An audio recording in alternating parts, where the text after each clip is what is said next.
What you are about to hear and see is grisly, real grisly. Be warned, for almost a year in 1570 to 71, the Ottoman Turks laid siege to the coastal fortress of Famagusta on the Mediterranean island of Cyprus, just south of Turkey. The fort was a strong point on the then powerful Italian city-state of Venice, which at one time had controlled the entire island beginning in 1489. The Turks were determined to end the Venetian presence so close to their shores. The commander of the Venetian forces was Admiral Marco Antonio Bragadin, and he unexpectedly held off the Turks for months. But by July 1571, a massive Turkish fleet of thousands of troops were on the verge of breaking into the fortress and killing everyone within. To stop this from happening, Bragadin negotiated with the Turks to surrender the city, which was running low on water and food. The Turkish commander agreed that if the city surrendered, all Western soldiers and sailors would be returned home. Unfortunately, Bragadin was suspected of killing several Turkish prisoners, and that, in addition to holding out so stubbornly for so long, enraged the Turks and their commander, General Pasha Lala Mustafa. After getting what he deemed a sarcastic answer from Bragadin, Mustafa pulled out his dagger and sliced off the Italian's ear in one quick stroke.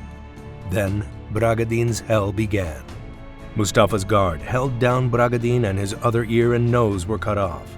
Then, the Turks went mad, killing all Christians in the city.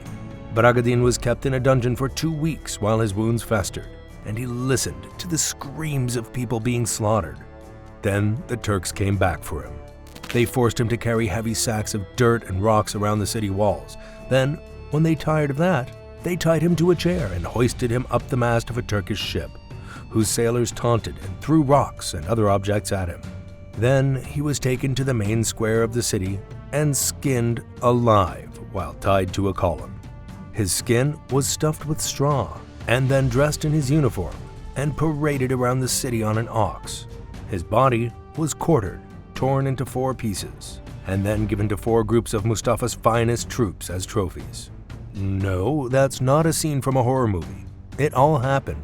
8 years later, a Venetian sailor stole Bragadin's skin from the Ottoman capital, Constantinople, and brought it back to Venice, where it lies in a place of honor in a church in the city today. That's what happened to an admiral. Imagine the things that happened to disobedient or rebellious slaves held by the Turks. Welcome to History on Fleek. Today, we unveil the hidden truths of slavery in the Ottoman Empire, a world of galley slaves, legendary janissaries, mysterious eunuchs, and the captivating secrets behind the infamous harems of the sultans. No toilets for galley slaves. If you've watched our videos on the lives of Greek and Roman slaves, you'll know that one of the worst things a slave was forced to be was a galley slave, a rower on a warship. By the time the Ottoman Empire took Constantinople in 1453, the ships, by that time actually called galleys, were powered by both sail and manpower and were equipped with cannons, making the lifespan of most galley slaves even more miserable. However, maybe a cannonball shell or explosion was preferable rather than sinking with the ship chained to the rower's bench. Making life more miserable was the fact that the slaves chained to the oars and benches in Ottoman ships were often never allowed to leave their place. They slept there, ate and drank their meager portions there, and relieved themselves there too. Slaves essentially rotted on the benches, and in addition to extreme humiliation and comfort, the many cuts and sores on the slaves' bodies made infection and gangrene spread that much faster. And when a slave was used up, his body was tossed overboard. Sharks followed galleys everywhere. The life of laborers. Claustrophobia is a relatively new word, but an old human condition. For some people, their claustrophobia is debilitating.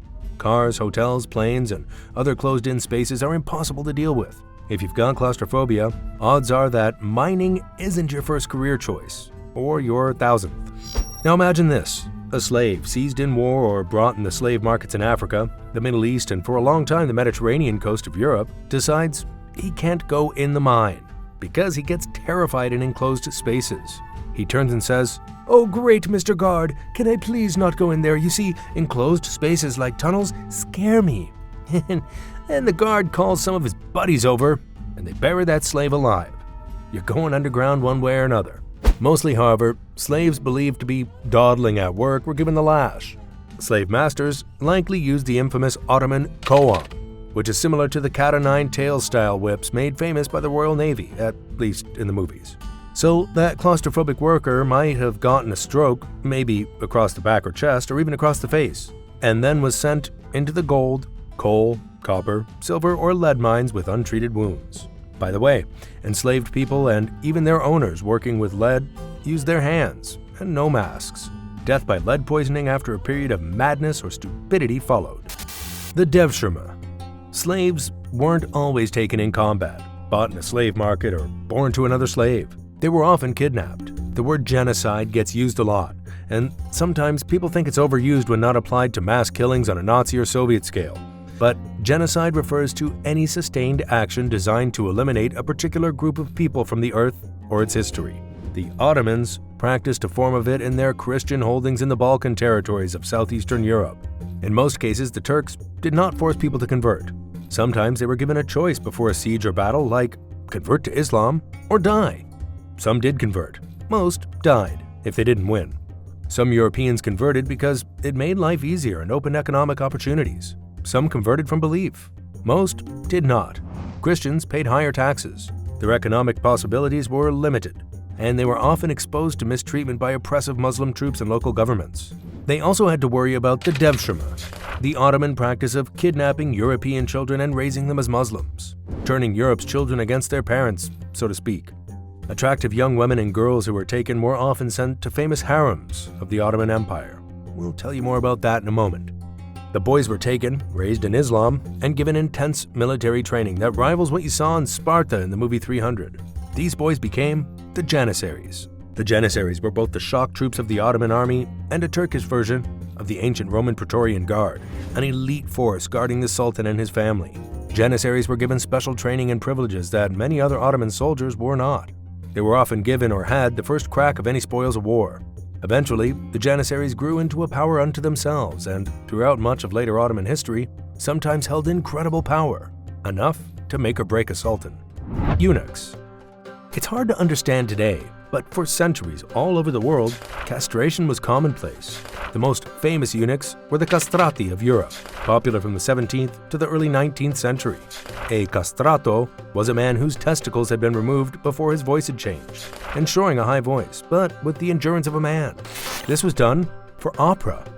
Sometimes, impoverished parents sold the boy with an excellent voice to a music director, and the procedure was done. Sometimes the boy had some say in the matter. For a time, some of the biggest celebrities in Europe, especially Italy, were castrati. In the Ottoman Empire, boys, including some boys kidnapped for use in the Janissaries, and many educated men, were castrated. Some boys sang. Others grew up to be harem guards. Educated men sent to teach or advise the extensive royal family or the wives of high officials were also castrated. Why? Castration tends to lower the sex drive and was believed to increase the focus and mental capacity because a castrated man was thought to think about sex less often, which made them perfect candidates to work in the harem. The Turkish word harem comes from the Arabic haram, which means sacred place. No, get your mind out of the gutter. The sacred place was where the women of the imperial household, from wives to servants and in between, were secluded, kept separate from most of the rest of society and most men. At times in Ottoman history, the harem numbered over 1,000 women and girls. The harem was not a brothel, as it was made out to be in Enlightenment Europe, such as in the famous opera by Mozart, The Abduction from the Seraglio. The harem made up all of the women of the imperial household, from multiple wives to servants. Many of the women were concubines, women kept by the Sultan or male members of his family for both companionship or sexual pleasure, or both, but for a variety of reasons, not as wives. It is true that many women and girls taken to the harem were sexually abused or exploited. And while one could say that the women who grew up in the harem had no experience as anything other than a slave or concubine, the truth is, they would have had no choice in the matter if they did. It's also true that the vast majority of women taken or brought as slaves in Europe or otherwise were not in the harem and lived far more unpleasant lives. In the harem, women were protected from anyone from the outside.